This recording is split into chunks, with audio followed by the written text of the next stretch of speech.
కేరళ అభివృద్ధికి UDF, LDF మోకాలడ్డుతున్నాయని మండిపడ్డారు ప్రధాని మోదీ. ప్రజాధనాన్ని పబ్లిక్గా దోచేస్తున్నారంటూ విజయన్ సర్కారుపై విమర్శలు గుప్పించారు. కేరళలోని త్రిశూర్లో బీజేపీ ఎన్నికల ర్యాలీలో మాట్లాడారు ప్రధాని మోదీ. రాష్ట్రంలో టూరిజం అభివృద్ధికి వచ్చే 5 ఏళ్లలో ప్రత్యేక ఫోకస్ పెడతామని తెలిపారు. భారత్ను కాంగ్రెస్ బలహీన దేశంగా చూపించిందని, గడిచిన 10 ఏళ్లలో ఆ ముద్రను పూర్తిగా తుడిచేశామన్నారు ప్రధాని మోదీ. देश के भविष्य के लिए फैसले लेने का चुनाव है। ये चुनाव आपके उज्जवल भविष्य की गारंटी के लिए चुनाव है। ये चुनाव आपके बच्चों के उज्जवल जीवन के लिए गारंटी देने का चुनाव है। केरल के लोगों ने लास्ट 10 इयर्स में देखा है कि कैसे एनडीए सरकार ने दुनिया भर में भारत की साख बढ़ाई है। कांग्रेस सरकार ने भारत की छवि कमजोर देश की बना दी थी। बीजेपी सरकार ने भारत को एक मजबूत देश बनाया है। आज जब कोई भारतीय विदेश जाता है, गल्फ जाता है, तो उसे सम्मान से देखा जाता है। సొంత లోక్సభ నియోజకవర్గం వాయనాడ్లో మెగా రోడ్ షోలో నిర్వహించారు కాంగ్రెస్ నేత రాహుల్ గాంధీ. ఎన్నికల ప్రచారంలో పాల్గొన్నారు. కేరళలోని వాయనాడ్ నుంచి వరుసగా రెండోసారి లోక్సభ బరిలోకి దిగిన రాహుల్ ఇటీవల నామినేషన్ దాఖలు చేశారు. సార్వత్రిక ఎన్నికల రెండో దశలో భాగంగా ఏప్రిల్ 26న ఇక్కడ పోలింగ్ జరగనుంది.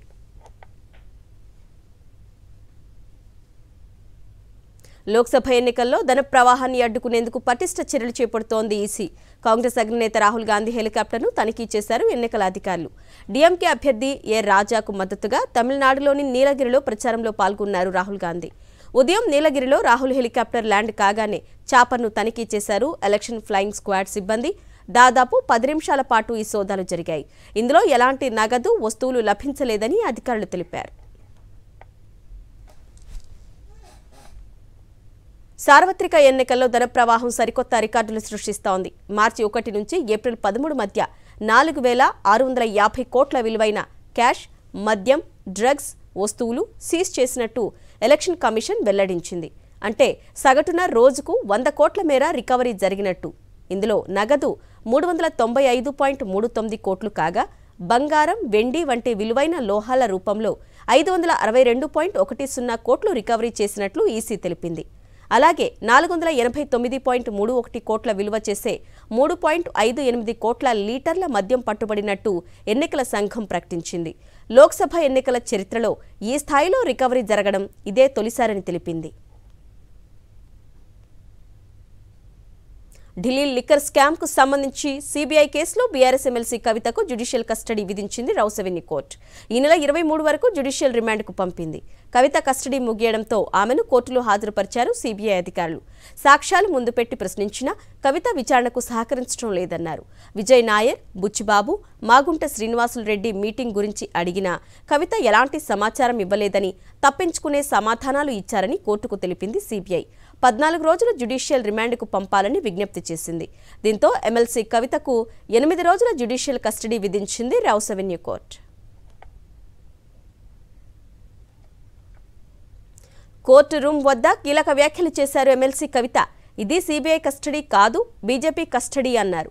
బయట బీజేపీ అడిగిందే లోపల సీబీఐ అడుగుతోందని, 2 ఏళ్లుగా అడిగిందే అడుగుతున్నారని వ్యాఖ్యానించారు.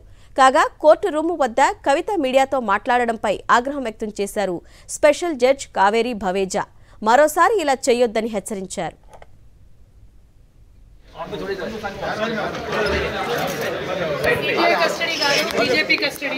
బయట బీజేపీ వాళ్ళు మాట్లాడేది లోపల సిబిఐ వాళ్ళు కూడా అడుగుతున్నారు. అడిగిందే అడుగుతున్నారు. 2 ఏళ్ల నుంచి నథింగ్ న్యూ.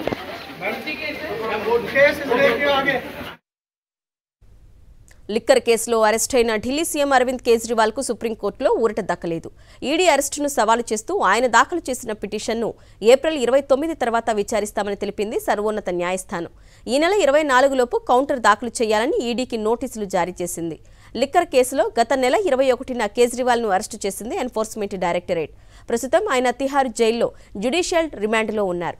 తన అరెస్టును సవాలు చేస్తూ తొలుత ఢిల్లీ హైకోర్టుకు వెళ్లిన కేజ్రీవాల్ అక్కడ ఎదురుదెబ్బ తగలడంతో సుప్రీంకోర్టును ఆశ్రయించారు.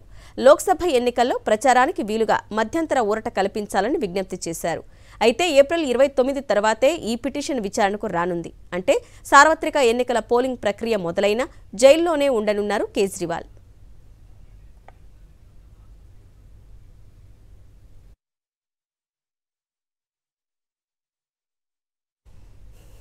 తిహార్ జైల్లో రిమాండ్ ఖైదీగా ఉన్న ఢిల్లీ ముఖ్యమంత్రి అరవింద్ కేజ్రీవాల్ను కలిశారు. పంజాబ్ సీఎం భగవంత్ మాన్ ములాఖతులో భాగంగా కేజ్రీవాల్ను కలిసిన మాన్ లోక్సభ ఎన్నికల ప్రచారం, ఆప్ ఎలక్షన్ సన్నద్ధత తదితర అంశాలపై చర్చించినట్టు తెలుస్తోంది. తిహార్ వెలుపల మీడియాతో మాట్లాడిన పంజాబ్ ముఖ్యమంత్రి జైలు అధికారులపై మండిపడ్డారు. కేజ్రీవాల్ను కరుడుగట్టిన నేరస్తుళ్లా చూస్తున్నారంటూ ఆవేదన వ్యక్తం చేశారు. హార్డ్కోర్ క్రిమినల్స్కు ఇస్తున్న సౌకర్యాలు కూడా ఆయనకు కల్పించడం లేదన్నారు CM Mann. Bollywood star hero Salman Khan ఇంటి వద్ద కాల్పుల ఘటనపై దర్యాప్తు వేగవంతం చేశారు ముంబై పోలీసులు. ఇది లారెన్స్ బిష్నోయ్ గ్యాంగ్ పనేనని తేల్చారు. గ్యాంగ్స్టర్ లారెన్స్ బిష్నోయ్ సోదరుడు ఆన్మోల్ పేరుతో ఓ సోషల్ మీడియా పోస్టు వైరల్ అవుతోంది. సల్మాన్ ఖాన్, నీకు ట్రైలర్ చూపించాం, ఇదే చివరి వార్నింగ్ అని హెచ్చరించినట్టుగా ఉంది. దీనిపై పోలీసులు దర్యాప్తు చేపట్టారు. ఆన్మోల్పై 18 క్రిమినల్ కేసులు ఉన్నాయి. 2021 అక్టోబర్లో జోధ్పూర్ జైలు నుంచి విడుదలైన అతడు విదేశాలకు పారిపోయాడు. పంజాబీ గాయకుడు సిద్ధు మూసేవాలా హత్య కేసులోనూ వాంటెడ్ నిందితుడిగా ఉన్నాడు. డెత్ థ్రెట్ నేపథ్యంలో కొన్ని రోజులు షూటింగ్స్కు దూరంగా ఉండాలని సల్మాన్కు సూచించారు పోలీసులు.